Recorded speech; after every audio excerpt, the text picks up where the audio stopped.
Sí, Jordi, bona tarda. Bona tarda. Primera setmana on l'equip afronta el descens ja matemàtic, per tant et pregunto com està aquesta plantilla, com la vas veure a principi de setmana, com ha encaixat una cosa que potser dins del vestidor ja està algun puntet d'assumida, però quan un cop matemàtic com ho ha rebut i com ho ha encaixat? Sí, sabíem que esportivament se'ns havia complicat ja feia dies i per tant la setmana l'equip no direm normalitat, perquè quan has consumat el descens, sempre sap greu, no?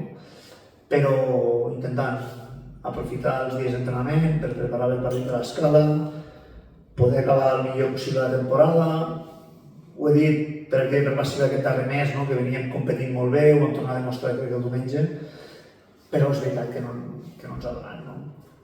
Però l'equip està entrenant amb les mateixes ganes, per sort només són 2 setmanes les que tenim per davant, no? I aquesta ja està quasi acabada, perquè sí que és veritat que sempre és dur entrenar amb pocs objectius esportius a la vista, no? Però l'equip està tranquil, amb la consciència tranquil·la, per haver-ho donat tot i haver-s'ho deixat tot dins del camp fins a l'últim dia, i en aquest sentit la consciència molt tranquil·la. T'he preguntat per l'equip i et vull preguntar per tu, ara que has tingut aquests 4 dies per pensar, no pensar, fer desfer, que una mica que t'emportes, que entreus, una mica de valoració general. A veure, és veritat que a nivell personal jo crec que ha sigut una temporada, et diré que molt xula, perquè la comunió que hem aconseguit tenir amb aquesta afició jo crec que és algo que jo sempre havia reclamat i que trobava a faltar de les meves etapes anteriors aquí en aquest club, aquesta connexió amb la gent, aquest obrir-se a la ciutat, obrir-se a l'afició, al soci, a la sòcia, era algo que històricament amb aquest club no s'havia fet, pels motius que siguin, i jo crec que aquest any ja vam començar el dia 28 de juliol obrint el primer entrenament de portes obertes, la gent responent, i aquella llavor que vam plantar aquell dia ha anat donant fruits durant tot l'any. Jo els deia l'altre dia a la gent, mireu que no vingueu a l'Escala, us ho perdonarem, però us volem aquí el dia 10, no? I em deien, no, és que vindrem a l'Escala també, no? El nivell és aquest, L'entrenador Dani, l'entrenador Vilassant deia a l'acabar, ostres, és que m'he quedat mirant perquè dic, un equip que acaba de baixar 2 setmanes del final i us estan aplaudint, us estan donant les gràcies, no hi ha mocadors, no hi ha insults. Diu, això és espectacular, no? Està tot el partit... Sí, doncs això és el Lleida, no? Això serà aquesta temporada. Llavors ja dic que per una part molt content per ser una temporada molt xula, però també és veritat que és una temporada molt cansada a nivell també personal, no? Per tot el que era el tema de les setmanes, els entrenaments, els camps d'entrenament. Ja ho sabeu perquè ha estat quasi algo que comentem cada dijous o divendres a les prèvies, no? La part més dura serà aquesta, el veure que se't lesionen jugadors i que no tens marge de maniobra econòmic per trobar alternatives, per buscar alternatives i per trobar-les. Potser aquesta és la part més dura, no? Però penso que al final hem competit bé, sabíem que seria duríssim i per tant jo també em vaig dir personal content. Vaig demanar perdó perquè realment, al final, quan no aconseguís l'objectiu, doncs esportivament qui ha de respondre amb això, jo en soc el màxim responsable i és moment de demanar perdó, però també és veritat que tots sabíem que era molt complicat i al final va acabar malament, per lo que esportivament nosaltres esperàvem i confiàvem que pogués passar. On es troben les motivacions aquesta setmana i mitja? Jordi, entenc que la setmana que ve la motivació és fàcil, jugar a casa i s'acomiada, però aquesta setmana, i potser si us passa que a més, no el més llarg, el segon més llarg que hi ha al calendari, 12:30... Marxar al 7 del matí, sí, és difícil. Al final nosaltres hem plantejat una setmana de 3 dies d'entrenament per no baixar el volum, també perquè ells vegin una setmana normal, que no es pugui interpretar com a que nosaltres ja no...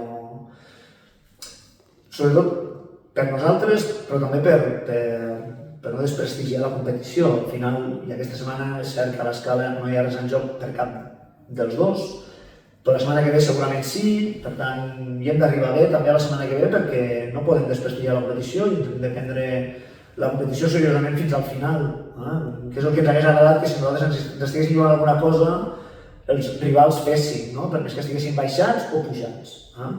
I per no desmereixer la competició, només per això val la pena prendre-s'ho com toque.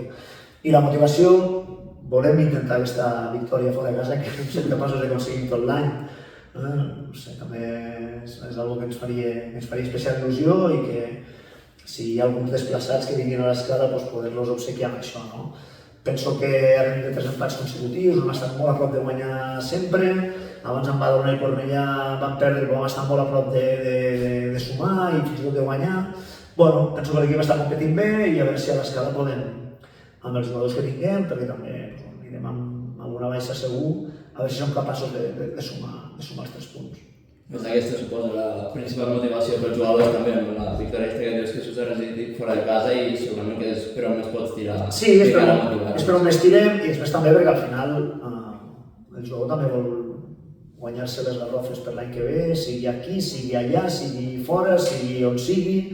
Jo sempre els dic que els directors esportius miren els últims 8 partits de la competició, són on es fixen, l'escaparat és l'aparador, és aquests últims partits i per tant a l'escala de fer un bon partit, també a títol individual, a títol personal de cadascú, també pot ser rellevant per ells, per això també hem de buscar aquesta motivació personal i individual. A nivell físic, ara ho deies, amb el descens ja matemàtic, la setmana que ve tanqueu temporada de camp d'esports, no sé si aquests jugadors que potser estan diumenge no cal que es desplacin i també pregunto a nivell general com esteu, si hi ha alguna novetat amb els jugadors.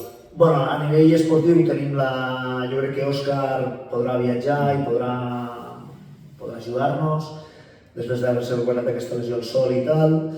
Jaume serà dubte fins a l'últim moment, va tenir una commoció el diumenge al partit, va tenir que anar a l'hospital, està en observació, un cop al cap, amb marejos i això, no ha entrenat de moment, veurem a veure com acaba la setmana.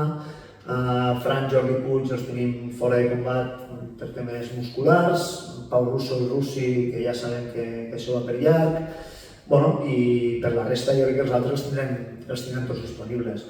Sí que és veritat que donarem segur l'oportunitat de jugar a l'Antonio. L'Antonio ha tingut una actitud durant tot l'any, penso que exemplar en entrenaments, només disputant partits de la Copa Catalunya i els de la pretemporada, treballant a l'ombra del Sato, que ho ha posat molt difícil perquè tingués les oportunitats que segurament l'Antonio també ha merescut. Aquest sí que és una de les, ja us ho puc avançar, que serà titular diumenge, almenys a l'escala, l'últim dia aquí a Vilanova ja ho veurem, però també amb ganes de veure-ho, també amb ganes de veure jugadors, el Guido l'altre va tenir 45 minuts molt bons a la segona part, jo crec que amb els canvis que vam encertar a millorar l'equip a la segona part, a veure si pot seguir sumant aquests minuts de nivell, l'Aleix León que està reconsolidant-se en aquesta posició, la baixa de Pau Russo també s'ha pogut aprofitar bé, veure també el seu rendiment on pot arribar. I a nivell, m'ha vist preguntat si a nivell general... Però el que dius no tampoc no hi ha... No, és que a nivell general, a nivell que no em toqui a mi, que no és esportiu, el que us he dit últimament, jo no sé massa cosa, al final Marc és una cosa que porta ell personalment, sé que anem a contrarrellotge i que això, el temps s'acaba, però és un tema que depèn absolutament d'ell i tampoc ens ha volgut donar massa informació també per deixar-nos tranquils, almenys mentre hi havia les possibilitats de salvar-nos això. Jo ho he dit sempre, nosaltres confiem en ell. És veritat que jo l'altre dia vaig ficar una frase al meu comiat, de que serà un partit per la història, però no estava pensant ni en que fos l'últim de Lleida Club de Futbol, ni que serà històric perquè vindrà algú i pagarà el que hagi de pagar, sinó perquè sigui per A o per B, pel motiu que sigui dels dos, serà un partit històric. O bé perquè serà l'últim que jugarem com a locals a aquest club abans de la desaparició, o bé perquè vindrà algú i voldrà dir que l'any que ve podem sortir a Lliga Elite a competir. Per qualsevol dels dos motius, crec que el motiu és suficientment important com perquè la gent el diumenge que ve, el dia de Vilanova, ens acompanyi. Sé que ara hi ha molt renou, perquè la gent té ganes de saber una mica més, si sortim a competir a Ibèric, si no... Jo crec que és moment de... dir això sona tòpic perquè ho portem dient tot l'any, però és moment de confiar en la persona que està duient aquest tema, que és el Marc, i jo crec que la setmana que ve, si abans del dia 10 de que això es resol, segurament tindrem o bé comunicat del club, o bé comunicat de roda de premsa, o bé roda de premsa directament, però alguna cosa hi haurà perquè tots estem neguitosos de voler saber a on ens hem d'agafar, també si hem de sortir a competir Lliga Elit, fer-ho amb el temps prudencial com per poder dissenyar una plantilla, si jo hagi de fer el suficientment competitiva com perquè em retorni quan abans al futbol estatal. Bueno, fer-ho amb premura de temps perquè no ens passi el que ens ha passat aquest estiu passat, que hem vist que ens oblidem molt d'avantatge en relació als altres. No t'està donant per pensar en l'any que ve, però Jordi. No t'està donant per pensar en l'any vinent. De vegades, qui sigui, si és que jo m'ha lligat que treballi, entenc que l'escenari és tan imprevisible i incert. Sí, ara mateix és... Normalment en aquestes èpoques de calendari, si tu o qui sigui ja està pensant la temporada vinent, seguint aquí, ja és dies de converses, de com estàs, de què vols fer. No es pot estar fent aquest treball, entenc. No, jo crec que era un treball que havíem començat a fer i vam tenir que parar de fer-ho també perquè veiem que era una mica un treball en balde i absurd, que no es portava a cap lloc, si no hi havia la certesa o la fermesa de que això anava endavant. Havíem començat a fer-ho perquè ens havíem il·lusionat amb alguna cosa que podíem intuir i tal. Bueno, vam tenir que parar de fer-ho. Ara sí, el moment de reprendre aquestes converses amb els jugadors, amb direcció esportiva, amb entrenadors, amb staff, no? Bueno, sí, per començar a perfilar el que ha de ser l'any que ve, ja et dic que sent nosaltres els responsables esportius o no, però ara està parat i ara és moment de confiar en el Marc. També et dic que si se resol abans del 10 de maig el futur del club, no anirem tard. El problema és fer-ho el 20 de juliol, com vam fer l'any passat, llavors sí que va estar. Si ho fem el 10 de maig o el 12 de maig o el 13 de maig no anirem tard, amb la qual cosa confiar que el Marc resolgui el que hagi de resoldre, confiem que per a bé, per a tots, per poder seguir gaudint del nostre club a casa nostra, que és la tercera catedral quan diu sempre Nachete, al nostre temple, i que aquesta flama que no s'apagui, no la deixem morir. Però per això cal una inversió de diners molt gran que evidentment ens està costant molt o li està costant molt al Marc de trobar. Bueno, confiem que amb aquests dies es resol. Vinga, va, gràcies.